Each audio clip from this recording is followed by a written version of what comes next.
और नमस्कार, स्वागत है आपका। मैं हूं आपके साथ अनुज श्रीवास्तव। आज दिन भर यूपी उत्तराखंड के आईपीएस अफसरों से कोरोना काल में उत्पन्न हुई आपदा और कानून व्यवस्था को लेकर सवाल जवाब किया जाएगा और इस मंथन पर इस बात पर होगा कि प्रशासन के पास इस आपदा से निपटने और सिस्टम में एक्टिव जालसाजों पर शिकंजा कसने के लिए फौरी तौर पर क्या प्लान है। एडीजी लखनऊ जोन SN साबत जी हमारे साथ इस चर्चा में शामिल हो रहे हैं। साबत जी, बहुत स्वागत है आपका न्यूज़ वन इंडिया पर। नमस्कार जी नमस्कार सर, अभी क्या हालात हैं, क्या अपडेट है और किस तरह की चुनौतियों को आपका सामना करना पड़ रहा है? अभी अगर देखा जाए, जो अप्रैल 20 तारीख से लेकर अप्रैल 30 तारीख के बीच में ये कोरोना संक्रमण के केसेस काफ़ी बढ़ गए थे उस संपूर्ण भारतवर्ष में, और उसके विशेष करके उत्तर प्रदेश में हमारे जोन के विभिन्न जनपदों में। अगर आज देखा जाए तो ये काफ़ी कम हो गया है और मैं कह सकता हूँ कि नियंत्रण में आ गया है। लेकिन उसके बावजूद भी कोई कंप्लेसेंसी नहीं हो सकती, कोई हम लोग हाथ बंद करके नहीं बैठ सकते, क्योंकि अभी भी संक्रमण तो है ही है, पूरा खत्म नहीं हुआ है। जब तक ये संक्रमण का चेन ना टूटे, हमें लगातार प्रयास करना होगा। मैं आपको ये बताना चाहूँगा कि जो मृत्यु दर है वो भी काफ़ी कम हो गया है, और जो पॉजिटिविटी रेट है, जैसे चेक किया जाने पर कितने प्रतिशत लोगों को संक्रमण पाया गया, जिसका सिम्टम्स दिख रहे थे, उनमें से कितना पाया जाता था, तो ये संख्या तो पहले बहुत ज़्यादा था, मतलब 8, 10, 15% तक किसी किसी जनपद में हो जाते थे। लेकिन अगर आज देखा जाए तो ये 1%, 1.5%, 2% या कुछ जनपद में 1% से भी कम हो गया है। तो निश्चित रूप से हम कह सकते हैं कि ये कम हो गया है। आज के दिन में अगर देखा जाए तो हमारा संपूर्ण लखनऊ जोन में कुल संक्रमित लोग इस समय जो हमारे पास एक स्टैटिस्टिक्स है, वो लगभग 8,800 मात्र ही है। प्रत्येक जनपद में आप कह सकते हैं कि जैसे फॉर एग्जांपल अगर हम हरदोई में कहे तो 711 है, या खीरी कहे तो 1500 है, हम रायबरेली कहे तो 869 है। तो इस प्रकार अगर मोटा मोटी देखेंगे तो 800-900 मैक्सिमम टोटल संक्रमितों का संख्या है। अगर पुलिस में संक्रमण की संख्या कहे तो एक फेज था, पुलिस में भी कुछ संक्रमण बढ़ गया था। हमारे जोन में ये संख्या कुल 900 के आसपास पहुंच गया था, 1000 से थोड़ा कम था। लेकिन आज के दिन में ये टोटल संक्रमण का संख्या 100 के आसपास है, यानी कि बाकी लोग ठीक हो गए हैं। और उसमें 3 लोगों की दुर्भाग्यजनक मृत्यु हो गई थी। लेकिन ये भी क्योंकि पुलिस में लगभग हमारे जोन में 97% लोग वैक्सीनेटेड थे, तो अगर हम पिछला वेव को देखें कि जो कोरोना का पहला वेव था और आज इस समय जो दूसरा वेव आया है, इसमें कैजुअलिटी रेट कम हो गया। तो निश्चित रूप से जो वैक्सीनेशन का ये प्रभाव है कि इसमें संक्रमण तो हुआ है, लेकिन वो वैक्सीनेशन के कारण मृत्यु दर में काफ़ी कम हो गई है। और हमारे जोन में इस समय जो कंटेन करने के लिए जो कंटेनमेंट जोन्स बनाया गया है, जो एरिया में कोरोना है, तो वो कुछ बड़े बनाए गए हैं, कुछ छोटे छोटे बनाए गए हैं। तो बड़े को हम लोग मैक्रो कंटेनमेंट जोन्स कहते हैं। तो ये 1183 है, 1183 मैक्रो कंटेनमेंट जोन से विभिन्न जनपद में मिलाकर, और माइक्रो कंटेनमेंट जोन 3000 से अधिक है। तो ये प्रत्येक जगह में हमारे फोर्स लगे हुए हैं, कुछ वॉलंटरी एजेंसी साथ में लगे हुए हैं, कुछ स्वयंसेवकगण लगे हुए हैं, स्थानीय लोग लगे हुए हैं। और वैसे तो आपके संज्ञान में होगा है कि उत्तर प्रदेश में प्रत्येक गांव में, प्रत्येक वार्ड में निगरानी समिति बहुत इफेक्टिवली काम कर रहा है, लोगों को दवा देने में और लोगों के ऊपर ये करने में। हम लोगों का जो इंटीग्रेटेड कमांड कंट्रोल सेंटर प्रत्येक जनपद में स्थापित हुआ है, जो विभिन्न विभाग के बीच में समन्वय रखता है। उस समन्वय में जो प्रशासन, पुलिस और नगर पालिका या जो भी सैनिटाइजेशन करने के लिए विभाग है, और उसके साथ साथ मुख्य हमारा स्वास्थ्य विभाग, इन सबका एक संपर्क है। तो लोग उसमें कॉल कर रहे हैं, और उनके रिसीव करने के लिए ही सब जगह कम से कम कहीं 10, कहीं 15, कहीं 20 फोन लाइन्स उपलब्ध है। और वहाँ से कमांड देने के लिए भी उतने संख्या या उससे अधिक संख्या में फोन लाइन उपलब्ध है। तो ये आपस में बैठकर सभी लोग राउंड द क्लॉक काम करता है। ये जिसको जो भी आवश्यकता है, इवन जो गाइडेंस है, जो टेलीमेडिसिन है, जो सुझाव देना है, डॉक्टर से कनेक्ट कराना है, कुछ भी करना हो, तो ये सब उनके माध्यम से किया जाता है। वो समय था जब ऑक्सीजन का एक अचानक मांग बढ़ गई थी, और उस दौरान निश्चित रूप से पुलिस को कुछ एक्स्ट्रा मेहनत भी करना पड़ा कि ऑक्सीजन सप्लाई जब आ रहा था विभिन्न प्रदेश या विभिन्न स्थान से, उसको कैसे सकुशल अपने एंड पॉइंट में यूज़र के जगह पे हॉस्पिटल्स में पहुंचाना है और उसमें कैसे सेटिस्फाई करना, ये बहुत बड़ा चैलेंज उस समय था, लेकिन उसको बहुत अच्छे ढंग से उसके बाद संभाला गया था।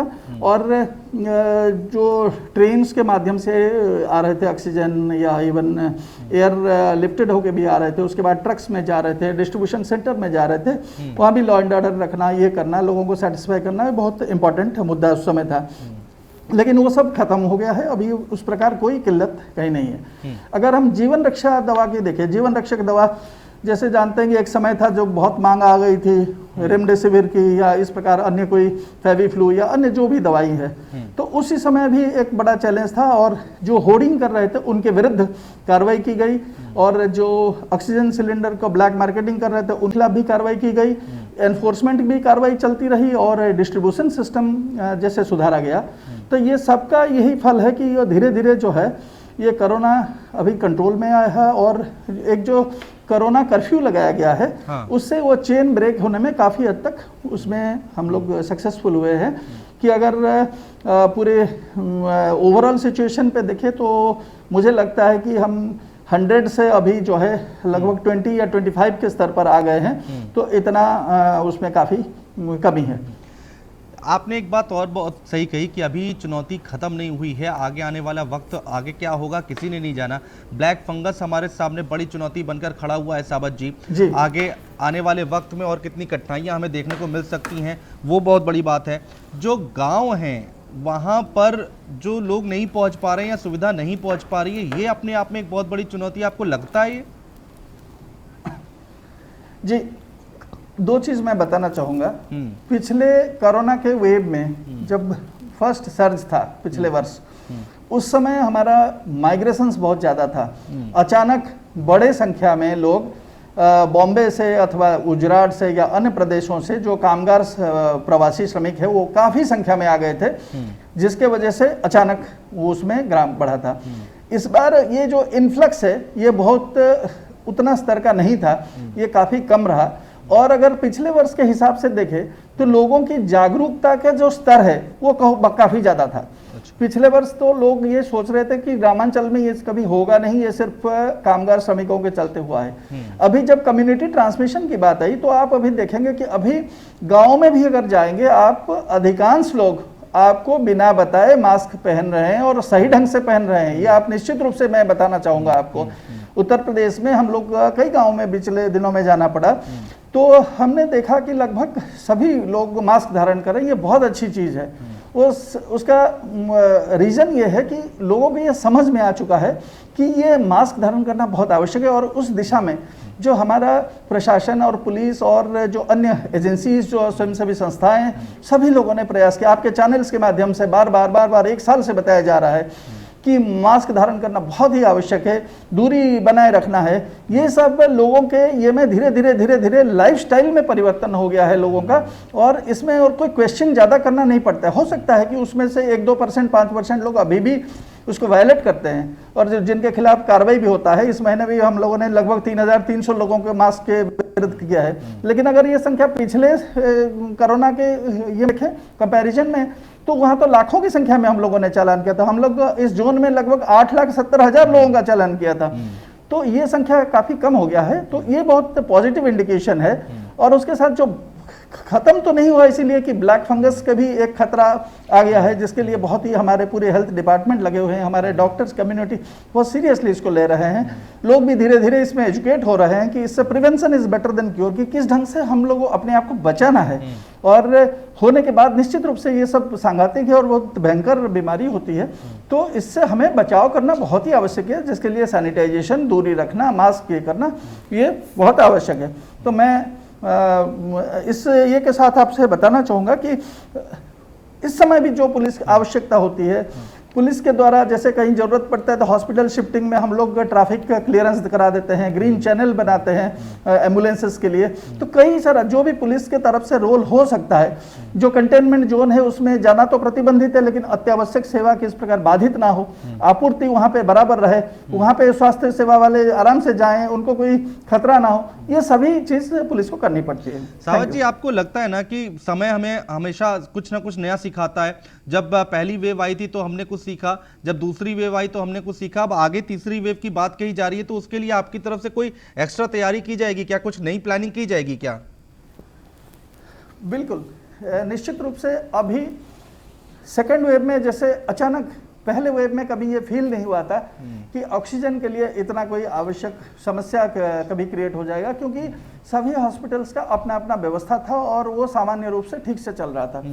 लेकिन इस वेव में हम लोगों ने ये देखा कि ऑक्सीजन के लिए कितना ज़्यादा आवश्यक हो गया और आईसीयूज़ की ज़्यादा ऊपर लोड हो गया है, जिसके लिए सरकार अपनी दिशा में प्रयास कर रहे हैं। और इसमें विशेष करके जो सिंगापुर में अभी बताया गया है कि थर्ड वेव का उनका शुरू हो रहा है और उसमें जो चिल्ड्रन है, जो यंग पॉपुलेशन है, बच्चे हैं, उनको ज़्यादा अफेक्ट कर सकता है।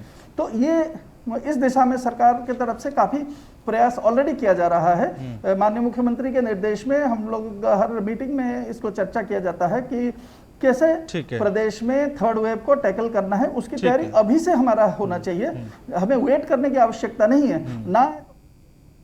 जी, बहुत शुक्रिया एसएन सावत जी, हमारे साथ चर्चा करने के लिए, तमाम बातचीत करने के लिए।